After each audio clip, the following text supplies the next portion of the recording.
Welcome to our Black History Month art tour. In this tour, we will feature Black and African American artists who have preserved history and culture through their work. We will begin with Joshua Johnson, born 1763 and died 1824. The son of a slave and white man, Joshua Johnson was freed after his father purchased him from the man who owned Johnson's mother. He settled in Baltimore as an adult and began painting portraits and working as a limer. He is thought to be the first African American to make a living as an artist, advertising himself as a self-taught genius. This piece is the Westwood Children, circa 1807. Wearing nearly matching outfits, Henry, George, and John Westwood look out from the canvas. The brothers have a fair, wispy hair and delicate facial features. They touch one another tenderly, and each carries something from the outdoors, which we can see through the window. Joshua Johnson uses vibrant color to bring the painting to life. The red and pink flowers and even the dog's gums contrast with the brothers' fashionable green suits. The earliest known professional Black artist in the United States, Johnson earned many commissions to paint his fellow Baltimore residents. Here we see Jean-Michel Basquiat, born 1960, died 1988. Jean-Michel Basquiat started his meteoric rise to fame as a graffiti artist. He ended up as a figurehead of the neo-expressionist art movement of the 1980s and one of the most famous Black artists of all times. His childhood and roots are murky, as he told harrowing tales of abuse and estrangement from his family, but many relatives had very different versions of his early life. Still, he impacted the art world with fellow artist Al Diaz. They created graffiti under the name Samo and caught the attention of pop culture. By age 22, Basquiat became one of the youngest ever to show at the biannual contemporary art exhibit at the Whitney Museum of American Art. He ended up a major art star, which brought plenty of pressure. Basquiat succumbed to a heroin overdose at age 27. Here we see Hollywood Afrikaans, painting 1983. Jean-Michel Basquiat's painting reflects many of the issues African Americans deal with every day. Whether being in the entertainment industry, politically and/or socially, racism and discrimination have always been present. It has been a border of separation that aims to shut down voices. He reflects these issues through many of his paintings, and one specifically was Hollywood Afrikaans. Though the artist brings about many issues, he was always celebrated African American culture through his paintings, often making people of color the protagonist of his paintings. He has become a symbol of brilliance and will always be known as one of the most inspirational artists who broke racial boundaries during his time. We move on now to Henry Ossawa Tanner, born 1859, died 1937. While Joshua Johnson was the first African American artist to make a living as a painter, Henry Ossawa Tanner broke the fame barrier, becoming the first Black painter to gain international renown. He lived in France for much of his life, though he grew up in Pittsburgh, even selling a painting to the French government. Tanner's legacy remains his religious paintings, though his most famous work might be the Banjo Lesson, which falls outside of that category.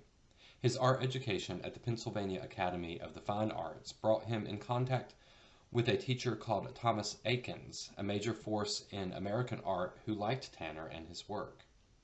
This piece is The Thankful Poor, painted 1894. The Thankful Poor, titled by the artist, is one of the artist's last known genre paintings, images that depict everyday and ordinary domestic scenes before he transitioned almost exclusively to his religious works. While read differently by today's audiences, the artist's title aimed to honor the contributions and struggles of poor Black people in the South, where this work was likely painted. In stark contrast to the degrading imagery of African Americans that proliferated in American culture in the late 19th century, The Thankful Poor showcases the humanity of an impoverished older Black man and a young Black boy as they bow their heads in a dignified prayer before a humble meal. Here we have Kehinde Wiley, born 1977. Wiley rose to fame upon receiving the commission to paint the presidential portrait of President Barack Obama. Wiley paints portraits of black people, often painting them in the styles and settings of old masters like Correggio and Raphael. He essentially replaces old white nobility with a contemporary black man in a portrait recalling those older works to show African Americans in positions of power. One of Wiley's most renowned paintings, Napoleon leading the army over the Alps, resembles Jacques-Louis David's 1801 painting Napoleon crossing the Alps. Instead of the French commander, a black man sits atop a rearing horse. Among African American artists, Wiley is highly revered. This portrait, President Barack Obama, 2018. Artist Wiley is known for his vibrant, large-scale paintings of African Americans posing as famous figures from the history of Western art. This portrait does not include an underlying or historical reference, but some of the flowers in the background carry special meaning for Obama. The chrysanthemums, for example, reference the official flower of Chicago. The jasmine evokes Hawaii, where he spent the majority of his childhood, and the African blue lilies stand in for his late Kenyan father. Our next artist is Kara Walker, born 1969. Kara Walker's prolific life as an artist started in California, where she lived a relatively idyllic life. Upon moving to Georgia with her family at age 13, she encountered real racism for the first time. It would inform her work as she developed as an artist studying at the Rhode Island School of Design. She rose to prominence in a room-sized installation of black cutout silhouettes titled Gone, a historical romance of a civil war as it occurred between the dusty thighs of one young negress and her heart in 1994. And in 1997, she became one of the youngest ever recipients of any race, not just among African American artists, of the MacArthur Genius Grant at age 27. This wall installation, called Gone, a historical romance of a civil war as it occurred between the dusky thighs of one young negress and her heart, was first exhibited in Walker's 1994 New York debut. Inaugurated the artist's signature medium, black cutout silhouettes or caricatures of antebellum figures arranged on a white wall in uncanny, sexual, and violent scenarios. In reviving the 18th century cut paper silhouette to critique historical narratives of slavery and the ongoing perpetuation of ethnic stereotypes, Walker has transformed the craft into a new type of epic history painting. In the work's elaborate title, Gone features and refers to Margaret Mitchell's 1936 novel Gone with the Wind, set during the American Civil War. While Walker's narrative begins and ends with coupled figures, the chain of tragicomic, turbulent imagery refutes the promise of romance and confounds conventional attributions of power and oppression. Quote, "The history America is built on, inequality, this foundation of racial inequality and social inequality," quote, the artist said, quote, "and we buy into it. I mean, whiteness is just as artificial a construct as blackness is," end quote.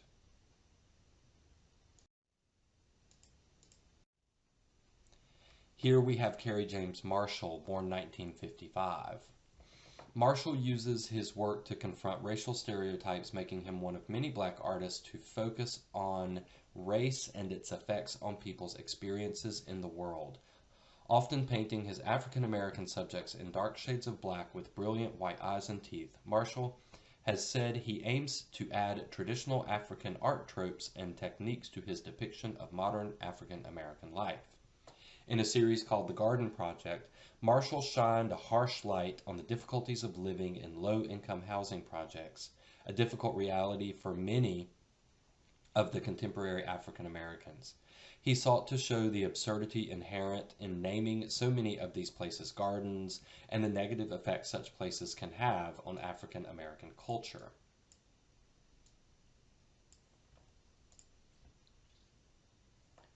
In this painting, The Style, from 1993, this painting is humongous, sizing about 10 by 8.5 feet.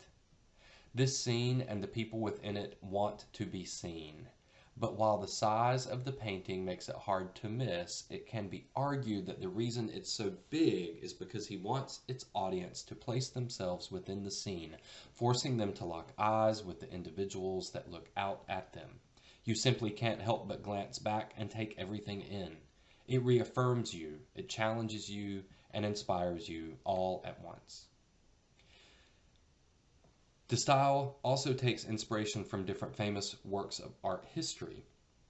The first is even referenced in the name of the painting, which is an Americanized version of the Dutch movement de stijl. The early 20th century art style was primarily focused on infusing spiritual purity into everyday life. Within the painting, Marshall references one of de Stijl's most famous painters, Pierre Mondrian. The red, blue, and yellow rectangular shapes are all a callback to Mondrian and his most famous works.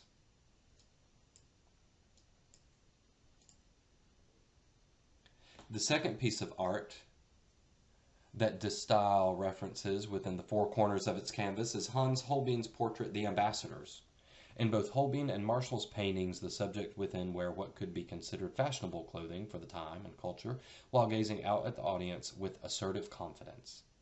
What Marshall is saying by including references to these two very popular paintings and painters is that culture, particularly black culture, belongs in the same spaces as they do. It's a reclamation of lost time by simply stating, what if we were allowed to exist within these spaces?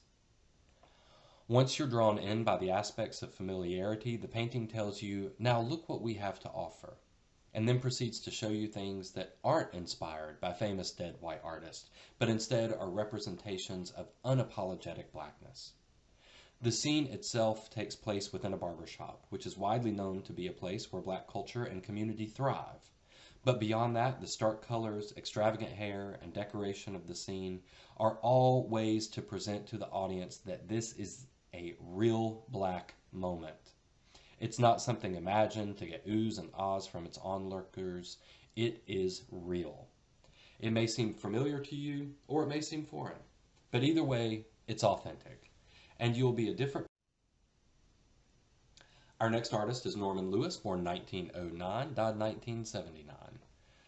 Norman Lewis was a giant of abstract expressionism. Through his early work was largely figurative, and he completed at least one formal Cubist painting.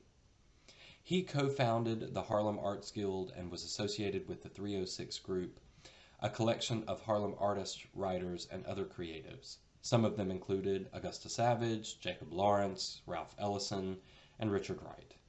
After fighting for the U.S. in World War II, Lewis was struck by the paradox of fighting against an enemy preoccupied with the idea of a master race and doing the fighting in racially segregated units. This conflict demoralized him and led him into exploring abstract expressionism. This piece is Evening Rendezvous from 1962. Lewis often asserted that art could not solve society's problems, but Evening Rendezvous is a deeply political painting. The abstract dabs of white emerging from the gray twilight are hooded Klansmen, gathered around a bonfire suggested by the hot reds at the center of the image. Angular white shapes in the foreground describe men closest to the headlights of their cars, while those at the top are obscured by blue smoke.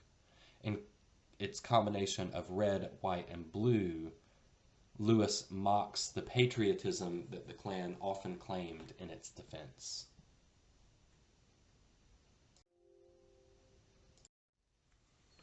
Our next artist is Aaron Douglas, born 1899, died 1979.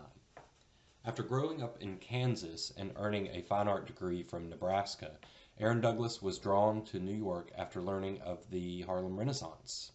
Upon arriving in Harlem, he met other African-American artists and quickly fell into the Harlem Renaissance and emerged as its leader in the visual arts. While he had critical success as a painter, he also did a great deal of graphic design, creating art for books and magazines for Harlem Renaissance writers. He taught at Fisk University for 30 years, and one of his most enduring works, a series of murals, still resides there. In this piece, The Founding of Chicago from 1933, Douglas articulates powerful ideas about the often uncelebrated role of African Americans in the building of American cities. Chicago is a particularly interesting example because it was founded by a fur trader from Haiti, Jean-Baptiste Point du Sable. He is portrayed here with a shovel and coonskin cap, emerging from a rural setting with an unchained mother and her baby. Architectural emblems rise in the distance, symbolizing the promise of the future of urban life in the North. Our next artist is Péju Alatis, born 1975. Alatis has made her career by continually reinventing herself. She's kind of like a Nigerian David Bowie in that way. She began her artistic life as a painter, focusing on depicting social issues as she experienced them. Alatis believes artists should depict their surroundings, so the patriarchal Nigerian society in which she grew up led her to paint about women's rights. She began adding other media to her art, like beads and cloth, and eventually branched out into sculpture. Some of her biggest exhibitions have been of her sculptures, and she has also written 2 novels. In this piece, Freedom, from 2019, Freedom is the title of another incredible work by this Nigerian artist, and was also showcased at the South Vesa online platform. In this piece, a young black girl holds a bird in one hand while another perches on her shoulder. This oneness with nature, the sense of purity and carefreeness of this art piece, captures the crux of its own title, Freedom.